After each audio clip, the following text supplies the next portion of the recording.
Hi friend, good afternoon, Radhe Radhe.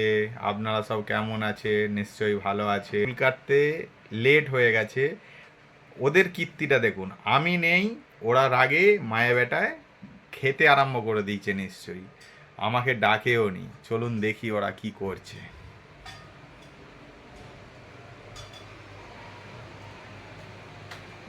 এই, আমাকে না ডেকে তোমরা মায়ে বেটায় মিলে খেতে আরম্ভ করে দিচ্ছ, তাই তো? কি বানিয়েছো? তোমার লেট হচ্ছে তাই জন্য খেতে বসে গেছি। কি বানিয়েছো? তুমি বললে খাবো না। না খাবো না, দাড়িটা কাটবো তারপর তো আমি আসবো নাকি? ওই জন্য খেতে বসে গেছি। কি রান্না করেছো? আমার জন্য কিছু আছে নাকি না নেই? আজকে তোমার খাওয়া বন্ধ। এইরকম ভাব কেন, হ্যাঁ পাপা? লেট করলে খাবার পাওয়া যাবে না, এটা কোথাকার নিয়ম? আচ্ছা কি বানিয়েছে দেখি, কি বানিয়েছো? না সেটাও বলা যাবে না।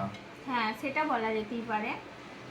ভাত, ডাল, মাছের ঝাল, স্যালাড, পাঁপড়ের তরকারি। আর বাবু মাছ খায় না, সেই জন্য ডিম। বাবু মাছ খাও না তুমি, তাই তো? না। আচ্ছা। আমাদের একটা কথা বলি, সেই সকালবেলা বেরিয়েছে, বাবুকে টিউশন থেকে এনেছে, তারপরে কোথাও গেছে আমি জানি না।